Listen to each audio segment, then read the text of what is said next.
As you likely know, the Department of Education recently released prioritized standards available for public comment. One of the places that you can access the document for public comment is through the Department of Education site under Indiana Academic Standards. Once you go to this link, you'll see a document that comes up as a jot form explaining the Indiana code language around the requirements, which the legislation that basically says the DOE has to do this, and the process that they're going through in order to prioritize those standards. As you continue down the document, you'll see all of the different Indiana academic standards that are linked out to current standards on the left-hand side of the chart. The middle section is the new prioritized academic standards, and then the right-hand side of the chart shows the windows that are available for public comment. We'll be using these links, and I'm going to show you the process that I would go through to provide public comment for academic standards such as this, using these links, both referencing the previous standards as well as correlation guides, and then the new recommended changes as well. As you continue down the document, this is where you'll actually put in your information, your contact information, and then some other basic general information, followed by where you will select the standards that you want to provide public comment on, as well as the content area. Below that, you can see there's a place for the standard number and feedback. So you will have to select a specific standard number from the documents that are linked to provide specific feedback around, and then you will have a place there to provide feedback on that specific standard. So you will have to really be selective in your process of identifying which standards you want to provide feedback on, and then also specifically what feedback you want to give. I do recommend documenting those things in a spreadsheet or in another document before you come to this form, because when you go to put the feedback in, you will not actually see all of your feedback like in a paragraph form. So it's a little bit difficult to read. So you want to be able to copy and paste your feedback into that space. Additionally, there's a location there at the bottom for additional comments. For that, I'd be very specific, but not necessarily specific to an individual standard, more general comments around things that they should look at or consider. You'll also notice there that you can add rows, so you can provide feedback on multiple standards within each of those academic standard foundations and content areas. If you want to change the content area, however, you are going to have to submit a form and then submit a new form with feedback for that new content area. So you'd actually be submitting more than one jot form if you decide to change either from your Indiana Academic Standard to Early Learning Foundations, or if you want to change within the Indiana Academic Standards, the content area. So just keep that in mind as you utilize this form and start walking through this process. So now I'm going to take you through the process I would use. So from this form, I'm going to hone in on science. What I would do first is I would access the links there in the chart to do a couple of things. The column on the left will link you back to the existing Indiana academic standards, so I would definitely leverage that. And then I would also utilize the links in that middle column for the new prioritized Indiana academic standards as well. And in doing so, the current Indiana Academic Standards link, for example, when you click on that science link that you can see there that's been clicked on, it's going to take you to the existing 2022 science and computer science standards for the state of Indiana, since CS is embedded within those science pieces there. As you look at this, here's what I would use. I would go to the far right of this page and I would use the correlation guides. I'm going to open this up and show you what I'm talking about here in just a moment. But the reason that I would use that is because, for example, in science, there was a recent change a little under a year ago where they updated the standards from what we had in 2016 to what we now know as the 2022 science standards.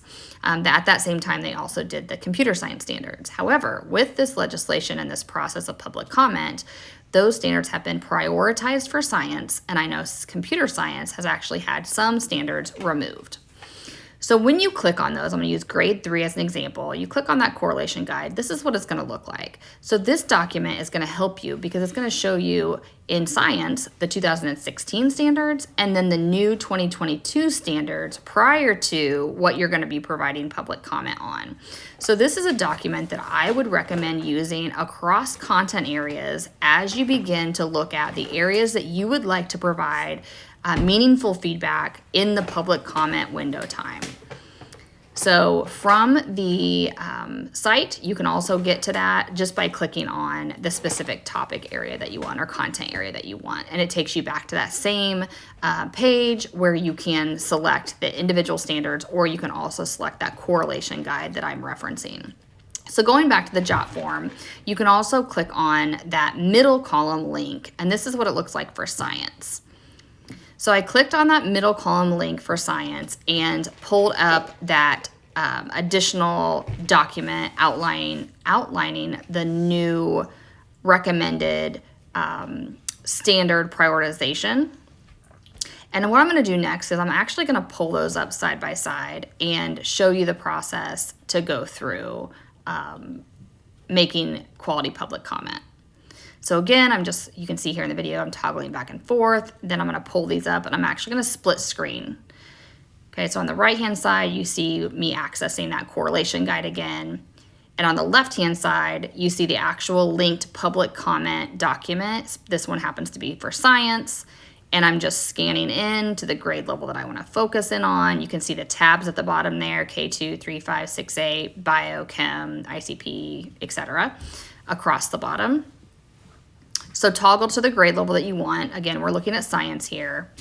I have the document for the public comments, new standards on the left, and the existing correlation guide, not the standards, the correlation guide for that subject area and grade level on the right. So then I'm going to do a side-by-side comparison to take a look at, where do I want to hone in? How do I really analyze these to see what public comment do I want to make? How do I feel about these standards? So you'll notice on the document for the new, the reduction in standards and or the prioritization, you'll notice that there's areas that are green. Those are the ones that they are prioritizing. So what I would do is simultaneously on the two split screen documents, I would scan through and look at them side by side. So here you can see I'm looking at grade 3 life science, both on the left and on the right-hand side. I can see there which ones they've prioritized for third grade science within that specific focus area. So like now it's moving to earth and space science. I can see that they are prioritizing 3 ESS 2-1 and -2.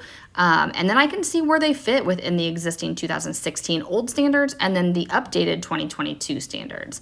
And this is relevant because there are a lot of educators that had not yet transitioned to the 2022 standards for good reason.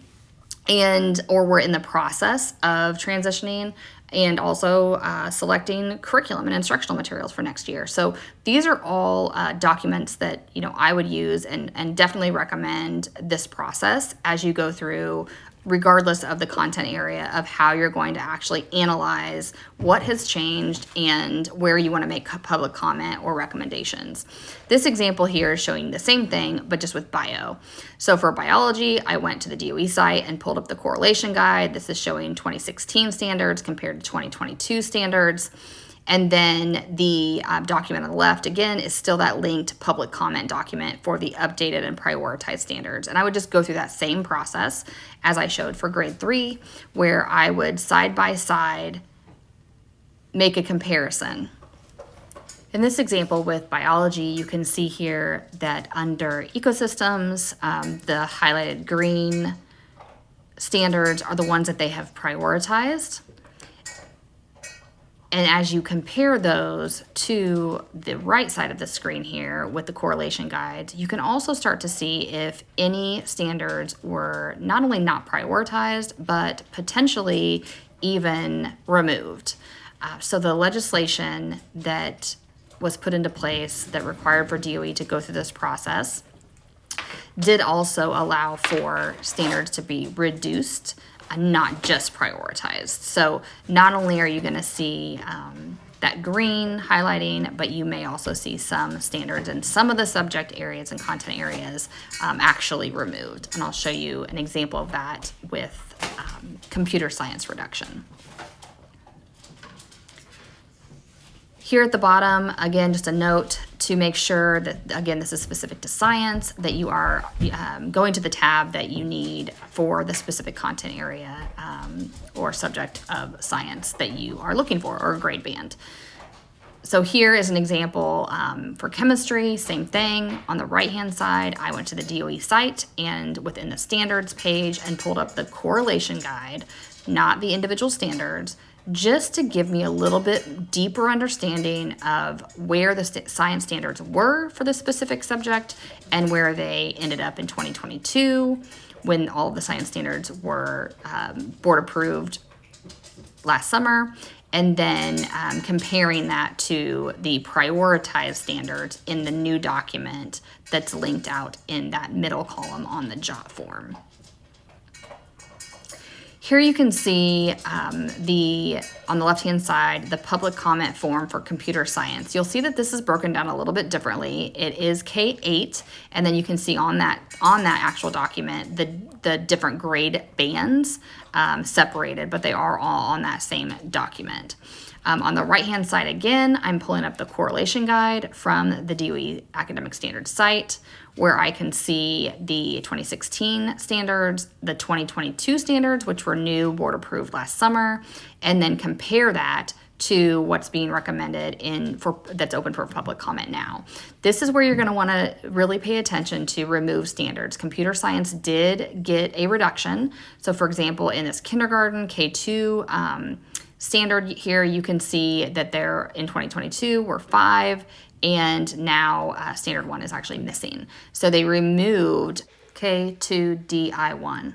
And you'll find that in some other areas as well. So again, I would just utilize the new standard, recommended standards on the left-hand side of my screen. I would use that and compare side by side to what you're seeing on the right-hand side with those correlation guides, and then just continue to move down in the process on both documents and just do a side-by-side comparison. Another option would be to actually pull these over into a spreadsheet and pull them actually over from the 2016, 2022, and then also the new recommended standards over into that space as well, and do some alignment. That would take significantly more time for you to do. And so given the fact that we're all busy and we only have a limited amount of time that the window is open to give public comment, I would suggest doing this through a split screen like I'm showing you.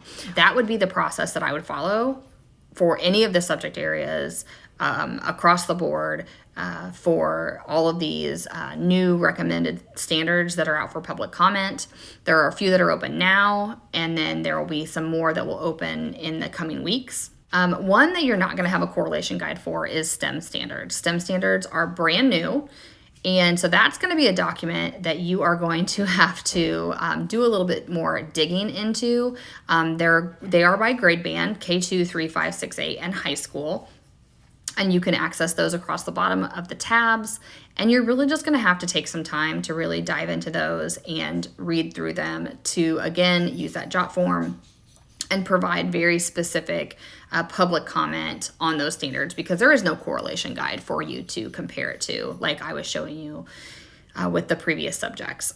So these, I would just make sure that you're honing in on, the appropriate grade band and, really diving into the specific language, as well as those individual domains, let's say. So you have the communication, collaboration, the data analytics, inquiry-based approaches, and problem solving. You have the applications and modeling, and then there's one more there on the bottom of that screen as well. So you're going to want to make sure that you take a look at each of those individually And again, based off of the grade band that you're interested in reviewing or that is applicable to the students that you serve, but you won't have anything to compare it to because they are brand new. So going back to the JOT form here, another reminder around the fact that you can submit multiple JOT forms, and you will have to do that if you want to change your content area or if you want to go from the Indiana Academic Standards to those early learning foundations. You're going to have to submit more than one. The DOE site with the academic standards is where I was accessing those correlation guides, and so that's a reminder of that. And my recommendation additionally around drafting out your narrative and your feedback in a separate document before you go to that JOT form and drop it in, just for ease of use. The other thing I wanted to take note of was the fact that you can copy and paste standards from this public comment document that's linked. So I would definitely leverage that as you pull standard numbers over and or specific feedback. I mentioned this earlier that you're going to want to use a separate document. And here's why. What you're seeing here is what that looks like when you actually put the feedback into that location on the JOT form. You can't actually see all of the words that are in there. There's a huge paragraph there that I'm going to put into the comment section so you can actually see how big it is. But see how large that is, but you could only see a portion of it when you put it in the feedback section of the form.